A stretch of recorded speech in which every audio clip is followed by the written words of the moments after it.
ভাপা পিঠা তৈরি করার সময় অনেকেরই ভেঙে যায় বা ফেটে যায়, এছাড়াও ভাপা পিঠাটা সেদ্ধ হতে চায় না। তাদের জন্য অসংখ্য টিপস সহ আজকের রেসিপিটি শেয়ার করছি। আসসালামু আলাইকুম everyone, welcome back to my channel.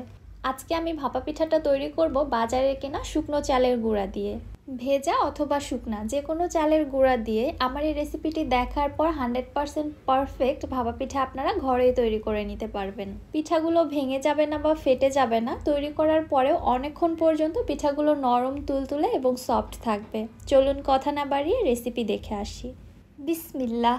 এখানে নিচ্ছি আমি 4 কাপ শুকনো চালের গুঁড়া। সেম রেসিপি ফলো করে ভেজা চালের গুঁড়া দিয়েও আপনারা এই পিঠাটা তৈরি করে নিতে পারবেন। দিয়ে দিচ্ছি হাফ চা চামচ লবণ। এবারে চালের গুঁড়ার সঙ্গে লবণটাকে একটু খুব ভালোভাবে মিশিয়ে নিচ্ছি। এবারে এর মধ্যে নর্মাল ঠান্ডা পানি অল্প অল্প করে দিয়ে পিঠার ব্যাটারটা তৈরি করে নিচ্ছি। একবারে বেশি পানি দেওয়া যাবে না, অবশ্যই অল্প অল্প করে পানি অ্যাড করে দিয়ে ব্যাটারের পজিশনটা বুঝতে হবে, দেন পরবর্তীতে আবার অ্যাড করে দিতে হবে।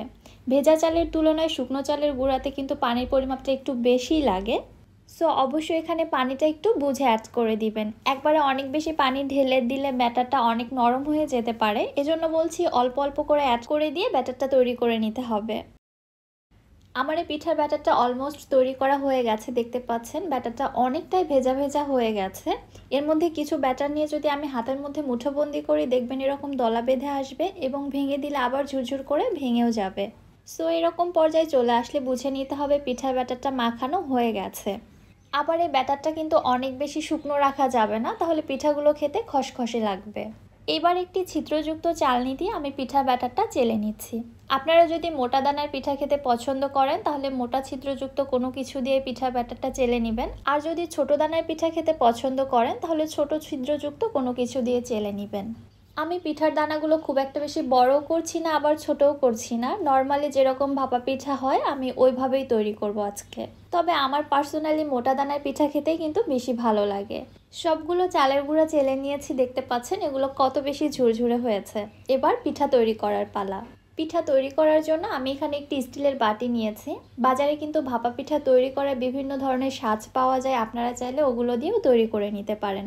তবে বাসায় থাকে এরকম নর্মাল বাটি দিয়েও কিন্তু খুবই সহজে পিঠা তৈরি করা যায়। ফার্স্টে শুকনা চালের গুঁড়া দিয়ে বাটিটাকে ভালোভাবে মুছে নিলাম, এতে করে পরবর্তীতে পিঠাগুলো বাটি থেকে খুব সহজেই ছাড়ানো যাবে। প্রথমে বাটিতে দিয়ে দিচ্ছি চেলে রাখা চালের গুঁড়া, এরপর এর মধ্যে দিয়ে দিচ্ছি খেজুরের গুড়। আমি গুড়টাকে ছোট ছোট টুকরো করে কেটে নিয়েছি, আপনারা চাইলে গ্রেট করেও নিতে পারেন। এর উপরে দিয়ে দিচ্ছি নারকেল কোড়ানো।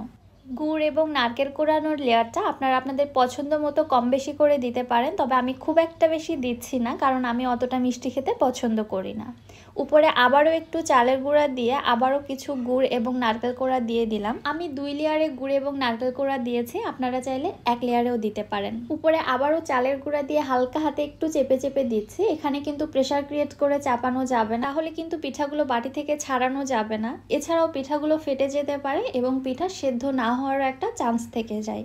এবার একটি পাতলা সুতি কাপড় পানিতে এইভাবে ভিজিয়ে নিব এবং হাতের সাহায্যে চেপে এক্সট্রা পানিটা ঝরিয়ে এই পাতলা কাপড়টা দিয়ে আমি বাটিটাকে খুব ভালোভাবে মুড়িয়ে নিচ্ছি। এইভাবে চেপে চেপে টাইট করে মুড়িয়ে নিতে হবে যেন পিঠাগুলো ভেঙে যেতে না পারে। অপরদিকে চুলায় একটি ভাপা পিঠা তৈরি করার হাঁড়িতে আমি পানি গরম বসিয়ে দিয়েছি। পানিটা যখন টকবক করে ফুটে উঠেছে তখন এর উপরে আমি পিঠার বাটিটা বসিয়ে দিচ্ছি এবং হাতের সাহায্যে হালকা একটু ট্যাপ করে বাটিটা উঠিয়ে নিয়ে চারু সাইড থেকে কাপড়টা মুড়িয়ে পিঠাটাকে হতে রেখে দিচ্ছি 2 মিনিটের জন্য। পিঠাটা হতে থাক, ততক্ষণে আমি আরও একটি পিঠা আপনাদের সাজিয়ে দেখাচ্ছি। প্রত্যেকবার পিঠা সাজানোর আগে শুকনো চালের গুঁড়া দিয়ে অবশ্যই বাটিটাকে খুব ভালোভাবে মুছে নিতে হবে। প্রথমে আবারও বাটির মধ্যে কিছুটা চালের গুঁড়া দিয়ে এর উপরে দিয়ে দিচ্ছি খেজুরের গুড় এবং নারকেল কোড়ানো। আমি আবারও বলছি, খেজুরের গুড় এবং নারকেল কোড়ানো এগুলো আপনারা আপনাদের টেস্ট অনুযায়ী কমিয়ে বাড়িয়ে দিতে পারবেন। আমি আমার পছন্দ মতো দিয়েছি। গুড় এবং নারকেল কোড়ানো আপনারা চাইলে 1 লেয়ারেও দিতে পারেন, 2 লেয়ারেও দিতে পারেন, আবার চাইলে 3টি লেয়ারও করতে পারেন, তবে আমি 2টি লেয়ার তৈরি করেছি। ঠিক আগের মতো করে আমি এই পিঠার বাটিটাও সাজিয়ে নিচ্ছি, এতে ডিফারেন্ট কোনো কিছু নেই। তবে লক্ষ্য রাখতে হবে অনেক বেশি চেপে চেপে বাটিটা সাজানো যাবে না, খুবই আলতো হাতে চেপে চেপে এই বাটিটা সাজিয়ে নিতে হবে। প্রত্যেকবার পিঠা ভাপে দেওয়ার আগে অবশ্যই এই সুতি কাপড়টাকে পানিতে ভিজিয়ে এক্সট্রা পানিটা চেপে ফেলে দিয়ে তারপরে পিঠা ভাপে দিতে হবে। এতে করে কাপড় থেকে পিঠাটা খুবই ইজিলি ছেড়ে আসবে, একদমই লেগে থাকবে না। পিঠা তৈরি করার জন্য আমি এখানে 2টি কাপড়ের ব্যবহার করেছি। এদিকে আমার এই পিঠাটাও অলরেডি হয়ে গেছে, চুলা থেকে নামিয়ে নিচ্ছি এবং অপর পিঠাটা আমি চুলাতে বসিয়ে দিচ্ছি। একইভাবে বাটিটা উপর থেকে উঠিয়ে নিয়ে চারো সাইড থেকে কাপড়টা মুড়িয়ে দিয়ে পিঠাটাকে আবারও ভাপিয়ে নিচ্ছি 2 মিনিটের জন্য। এইদিকে অন্য পিঠাটিকে আমি কাপড় থেকে ছাড়িয়ে নিচ্ছি। মাশাআল্লাহ, দেখতে পাচ্ছেন কত পারফেক্ট হয়েছে। 2 মিনিট পর আমার এই পিঠাটাও হয়ে গেছে, চুলা থেকে নামিয়ে নিচ্ছি। আচ্ছা, আমি যে পিঠার হাঁড়িটাতে পিঠা তৈরি করলাম, পিঠা ভাপানোর সময় কিন্তু উপর থেকে ঢাকনা দিয়ে ঢেকে দেবার কোনো প্রয়োজন নেই। আমি যেভাবে তৈরি করেছি এইভাবে এই হাঁড়িটাতে খুবই ইজিলি পিঠা তৈরি করা যায়। আর আপনারা যদি নর্মাল ভাতের হাঁড়িতে পিঠা তৈরি করতে চান সেক্ষেত্রে কিন্তু উপর থেকে অবশ্যই ঢাকনা দিয়ে ঢেকে দিতে হবে। তবে নর্মাল ভাতের হাঁড়িতে পিঠা তৈরি করাটা আমার কাছে একটু কষ্টসাধ্য মনে হয়। পিঠাটা খুব একটা ভালো ফুটতে চায় না, ভেতরে কাঁচা রয়ে যায়, বিভিন্ন সমস্যায় দেখা যায়।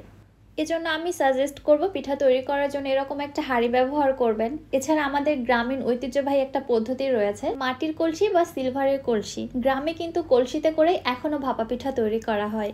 ভিডিও শ্যুট করতে করতে পিঠাগুলো কিন্তু একদমই ঠান্ডা হয়ে গেছে, তারপরেও দেখুন পিঠাগুলো কত বেশি নরম তুলতুলে রয়েছে।